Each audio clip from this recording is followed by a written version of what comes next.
Oh, hey, would you happen to have the time? Because I do.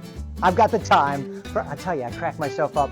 The time for another episode of In The Loupe TV, hosting myself, CTC, Cutting Tool Counselor, here with another exciting episode. Before I get started, please just quickly, just hit the subscribe button, hit the like button, share it with anybody that you think would gain from the knowledge, again, that we bring as a cutting tool company to you folks out there in YouTube land. This one's going to be fun, folks. We are going to follow up. It's the last of a three-part series on thread mills. We are talking about programming, and we're going to dive into it. Not right now. We're going to do it next.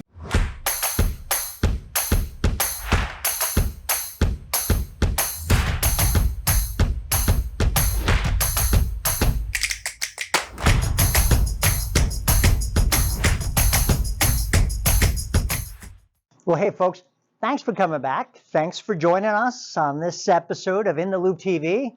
This is actually the third part in a three-part series on thread mills.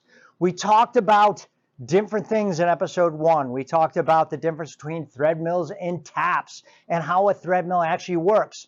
Episode 2 on thread mill was a little bit more about the 3 different types of thread mills: a single form, a multi-form, a tri-form thread mill.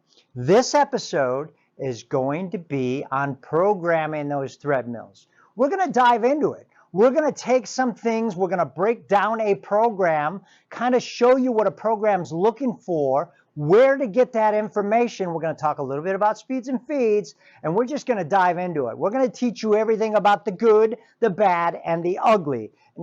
Why do you got to look at me when I say ugly? Okay, I know I got a face for radio, but they put me on TV to share this knowledge with you guys. So don't make fun of me, okay? Appreciate it. And we're going to run to the shop and we're going to talk about it next.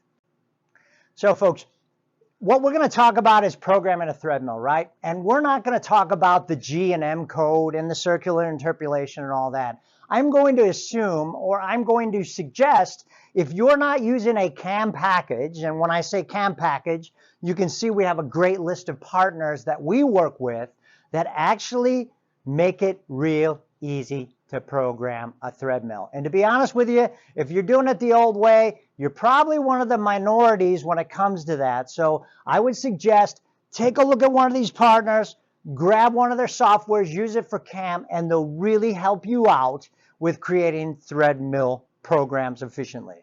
So what is the software looking for? There's certain things and certain criteria that the software is looking for that we need in order to program a thread mill. Number one is, if you're doing an internal thread, it wants to know what the minor diameter is. Minor diameter, the diameter of that hole before you create the threads. That's the minor diameter. It's also going to create the percentage of thread. Again, not going to dive into it. But every thread mill program is going to want to know what the minor diameter is, which is normally caused from what you pick as the percentage of thread. That's the hole size, okay? Number one.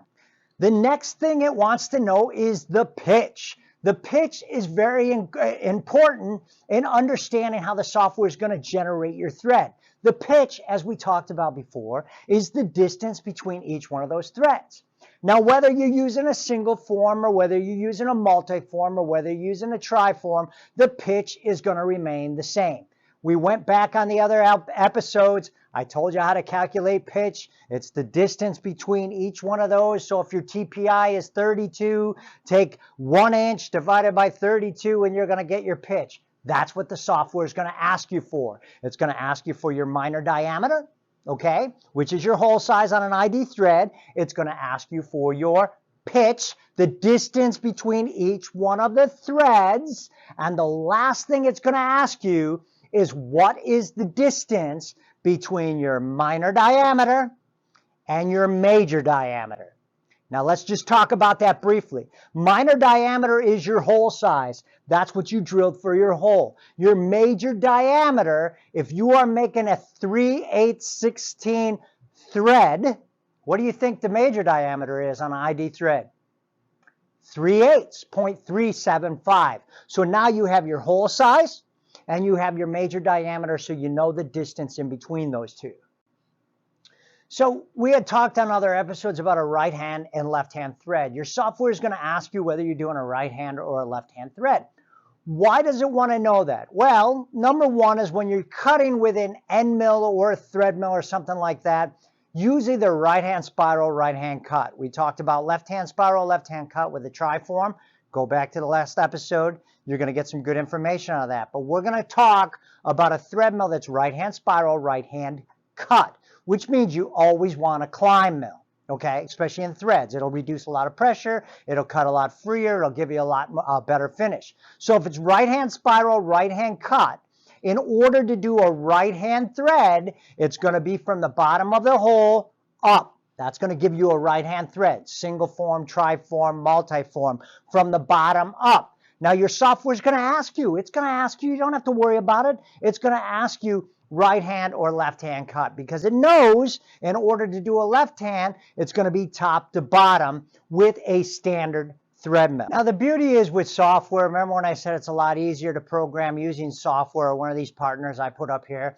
It's easy because the biggest thing when a thread mill, when you go down into a hole, the last thing you want to do when you program this, and trust me, I've done this old school a long time ago. When you get inside the hole, you do not want to slam into your first pass and make your circular interpolate, right? You want to arc in, you want to arc out, gradual in, gradual out. Now the software does that. The software is going to create that arc in and arc out for you. Now if I identify, let's just say I identify the thread mill as a single form thread mill, which means, again, remember when I told you the software knows. You identify the tool, it knows what the tool is, it knows what the diameter is, it knows what the form is.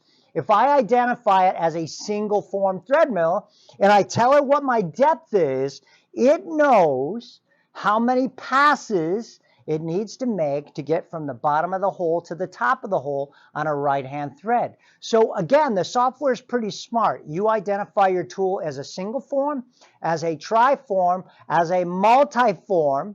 It knows the distance in between each one of those forms. It knows the depth of your hole, and it will understand how many revolutions to make to get you a clean thread in that hole. Okay, so now I want to jump into a little bit of speeds and feeds, and there's something with thread mills, inside arc, outside arc, that I think is very important for everybody to understand out there. Because as an application engineer, I always get some questions, and I just want to explain this so everybody understands how it works. Okay, folks, very useful information that I want to share for you, okay? Speeds and feeds on end mills and on thread mills are always calculated on center line, especially feed. Feed is on center line. So when you're moving an end mill or a thread mill in a straight line, it's always calculated on center line. Therefore, when you're going in an inside circle or an OD circle, the feed on the OD of the end mill or the thread mill is not the same as it is on center line. Let me explain. So when you are doing an inside arc or an ID, if you're at center line, the outside of that end mill or thread mill is running a lot faster than it is on center line. And it depends on how big the circle is, okay? So if I take a 180 hole, put a 150 thread mill in there, and run in a circular motion at 2 inches a minute, the outside of the thread mill is running a lot faster than it is on center line. Now, if we run on the OD, let's say we take a thread mill, we run on the OD, right? So the center line is on the outside of the thread, which means that it's running a lot slower in the arc. So if I'm on the OD, the outside of the thread mill is going to run slower. So for a thread mill on an OD thread, it is calculated off the center line. Center line is running 10 inches a minute. It's running slower at the end where you're actually threading. If I'm at an ID thread and I'm running 2 inches a minute in the ID, at the outside of it, it's running a lot faster. I always use the example on that just to give you an idea how it works. Do we got any tubers? You like to go to the summer vacation spot and you like to go tubing? You ever get in the back of the tube and the boat's going really slow in a circle, but it's doing tight circles? What's happened to you on the tube? you're gone, right? Because that is spinning so much faster than the boat is turning. It's kind of the same principle. The outside of that thread mill is moving so much faster than it is on center line. Okay, so you ever heard like, okay, if you're doing an inside arc on a thread mill, there's a calculation that you need to make, right? There's to take the chip load of the thread mill, and then we need to calculate it for the OD, and then we need to change it, multiply it by the hypotenuse, and then change it by the square root, and then divide by 2, and add 3, and multiply, and go get a tractor and pull it to the yard, and bring a helicopter in, and then reduce it by twice, and then mix it up in a batter and all this other stuff. Forget it, forget it, forget it. Let me explain how to calculate speed at the outside edge of a thread mill. So where do you do the calculation, right? You're looking at me and you're going, okay, you just said, you know, you got to get the hypotenuse and divide by 2 and calculate and all that. Where do I get the calculation? Okay, I'm going to give a little plug here. Harvey Tool has something called the Machining Advisor Pro, okay?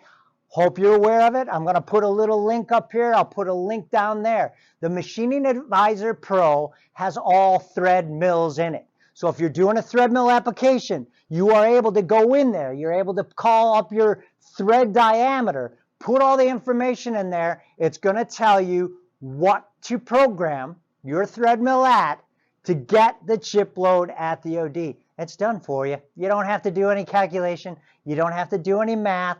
All you got to do, download the Machining Advisor Pro, put that information in there, and it's going to tell you exactly what to program it at to get your speed and feed at your outside arc or your inside arc.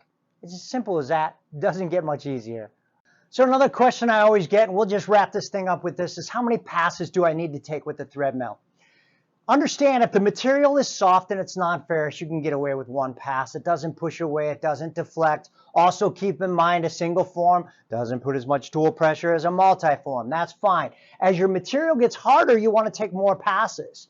But as you get deeper into your threads, you're engaged more, so you have more pressure. So let's just break down the passes like this. Let's say we recommend in a certain material, a super alloy, 3 passes. Your step over is 35 thou to get to your full depth. First pass, I would probably do a 20 thou. I take the most off on your first pass. Second pass, I'd probably go 10, and then I would finish everything up with 5. And of course, if it doesn't have a straight thread, you're going to want to make a spring pass. So then finish it up with a spring pass.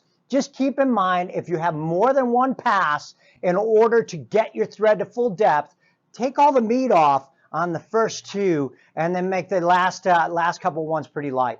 It's going to be advantageous to getting a straight hole and a good thread. Well, folks, that's it. I'm wrapping it up. We're calling this done. We're calling this whole 3-part series on thread mills finished. If you have more questions, please put them in the comments. Or, again, I'm going to throw the number up. Call that number, screenshot it, tell them the Cutting Tool Counselor told you you need some help and recommendations. That's great. I'm glad you stuck around. I'm glad you watched these episodes. Please give us a thumbs up if you thought they were good information and you enjoyed them. But if you get a chance, please come back for the next episode, because I'm going to teach you how to make my world famous banana bread. I'm really not going to do that. We're going to talk more about cutting tools. It's going to be a lot of fun. But before I go, there's 3 things in life we're never going to get away from: death, taxes, and spring passes. Have a great rest of your week, folks.